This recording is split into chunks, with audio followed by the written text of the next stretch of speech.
trying to balance school, work, or if you have little children as women, and also looking at social media, trying to keep up with what's on social media in terms of how a woman needs to look like or what foods you need to eat, can actually make it such a huge challenge for any woman to maintain a healthy diet. Yet we know that nutrition and having a balanced diet is core when it comes to health. Hello, my name is Trisha. And my name is Nixon. And welcome to your health talk show. Well, today we get to talk about nutrition, especially for women of reproductive age or women who are just about to bear children. And well, Nixon, Yes. This is the topic that we're having today. This is a very interesting topic. I'm looking forward to it. Yes. First and foremost for mothers, pregnant mothers, so that they actually know what are the do's and don'ts for their new life as they take care of their new child.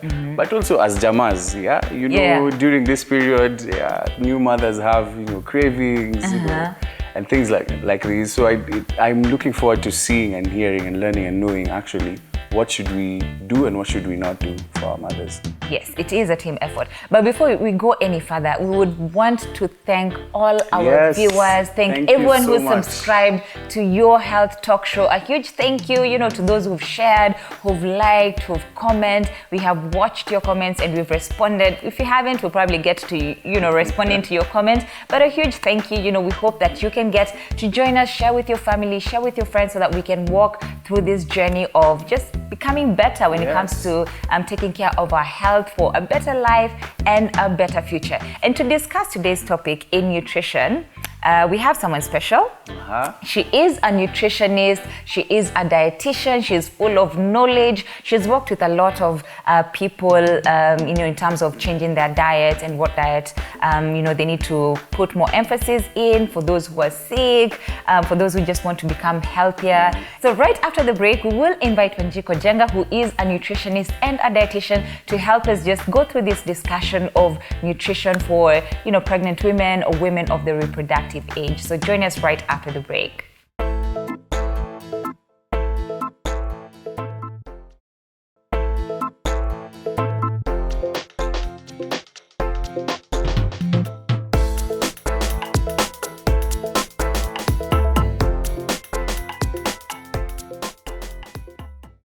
Well, karibu sana Wanjiku. It's so good to have you here with us. Welcome to the show. Yeah, we are blessed to have you here. So now I want us to discuss about nutrition, especially for women. We know how being a woman is, it is work. Nixon, you have no idea. Being a man is also work. Being a man is Let me tell you, Nixon, being a woman, first of all, we deal with what? Hormonal imbalances. Pregnancy, we are the ones who carry the baby, we have to carry that this fight weight. is not fair. It's two against one. We cannot win. We are very, very tough. We should respect all women. That is true. And to be honest though, being a woman it's a lot. And I know a lot of times when it comes to our health as women, nutrition plays such a huge role, So when you're talking about things like hormonal imbalances, when you're talking about stuff to do with menstruation, pregnancy, breastfeeding, like throughout the whole journey of a woman, especially from the reproductive age, nutrition is such a key component. And today I want us to just share information, for the young women who are watching us, who are, either planning to get pregnant at some point in their lives, or women who are already pregnant, and just have that discussion. But I think to start us off, first of all, for women of the reproductive age, or women who are in that age of childbearing, what are some of the key focus areas that we need to put a lot of heavy weight on? Okay. First of all, I think it's important we know what is the reproductive age. Yes. According to WHO, it's between 15 and 49 years. And the older you grow, the harder it becomes to get pregnant. And nowadays, we are having challenges. You find someone just, 28, 29, and you're having difficulties in getting pregnant. Now, before getting pregnant in the first place, it's important to plan, which doesn't happen. Most people just get pregnant, Found myself there. So you need to do at least 3 months before when you want to get pregnant. You need to look at your diet. And this involves both the macro and micronutrients. When we say macronutrients, it's carbohydrates, proteins, and the fats. And then the micronutrients, you get that from the fruits and vegetables. Okay?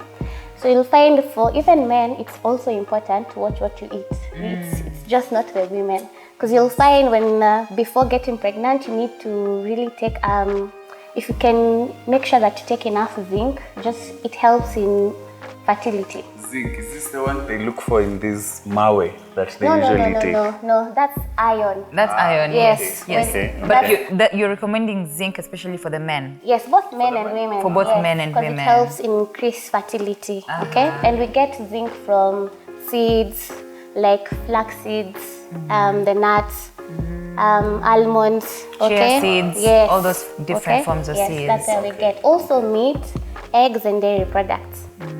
Now, so you get pregnant. You need to be on a balanced diet, as I had mentioned, the macro and the micronutrients, okay? We need to have some things in mind, especially iron, folate, and vitamin B12.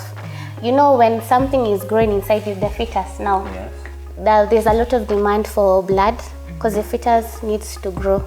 So you need to make sure that you have, you're not deficient of these things. Because if the fetus gets, it feeds on the maternal stores. So you need to make sure that you're balanced. Yeah. So when you talk about a balanced diet, how much is too much? Like, should you have if you're from Western, us we like ugali. 3/4 of the plate should be ugali, and then a sprinkling of some meat and some... Ideally, we're supposed to eat more vegetables than the carbohydrates. How we've been brought up, we've just been eating more of the carbohydrates. But your weight matters before pregnancy.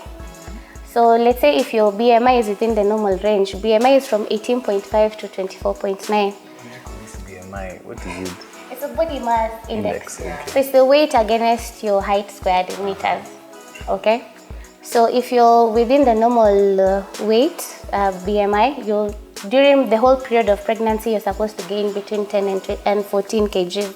If you're underweight, you'll need to gain more weight. If you're overweight and obese, you need to gain less, like 7 kg. That's why you'll find, for those people who visit their consultants, a gyna, before pregnancy, you're told you really have to lose weight before you get pregnant. Because when you're obese or overweight, chances of having complications like preeclampsia, that's when your pressure keeps on rising. You can even end up having preterm birth. Okay, the baby you deliver before it's due. Yeah. All this is being caused by your weight. Yeah. Actually, our weight, it's just a whole topic. Yeah, it predisposes us to so many things. Okay, hypertension, diabetes, cancer. So that is true, and I think we did a couple of episodes in regards to how to maintain your weight, how to lose weight. So if you haven't checked out some of those episodes, do check, in the episodes that we did, how to lose your weight, so that even as we talk about nutrition, I feel like nutrition almost goes hand in hand when it comes to like weight, because it also plays such a key role when it comes to your weight. You are what you eat. You are what you eat. You are what you eat. Yeah, and so let's talk about, before we even go deeper into now the pregnant women and breastfeeding mothers, let's talk about women who haven't yet given birth. So women of the reproductive age or childbearing age. When, as you said, from age 15, I think nowadays even the menstruation age is even younger than that. Is it 11? Yeah, 11, 12, around 11, 12. And I know some of the issues that women of around that age begin to struggle with is iron deficiency, anemia. So a lot of times you'll find women they're either feeling fatigued or restlessness, lack of appetite, feeling agitated. And sometimes a lot of women don't even know where all this is coming from, but I think when you visit the doctor tells you, oh, you actually iron deficient. Yes, iron maybe deficient. You just thought it's some monthly PMS. Yeah. A lot of times we point it to, I'm just having it's normal. Yeah. So maybe you can help us link, the whole iron deficiency, anemia with nutrition. Okay. So we have two sources of iron from our foods. We call them heme sources and non-heme. For heme, this we get from animal sources. And the best source of iron is liver. Liver, yes. Or red meat. Liver. It's very, very rich, yes. Yes, thank you. Doesn't mean you can eat meat every day. Okay, especially liver. For the adolescents, at least once a week should be okay. For adults, up to 3 times a week is good enough. But then now we also get iron from the dark green leafy vegetables. These are spinach, mboga za kienyeji, sukuma, okay?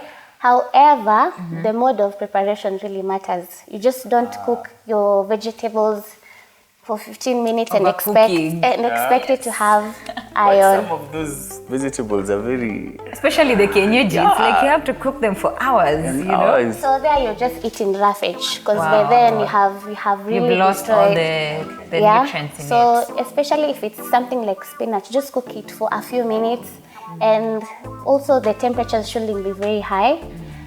And then after now eating the vegetables, you need to accompany it with the citric fruits, oranges, pineapple. These are the fruits that have vitamin C. Vitamin C aids in absorption of iron. Okay, so if you just eat the vegetables with no vitamin C, the iron is not going to be available in the body. Yeah. Also, you find some people prepare the vegetables and they add milk. So milk has... That's a common practice, especially with traditional... So you'll find milk has calcium. Calcium binds with iron. So the iron is not going to be available. Yes. Yeah.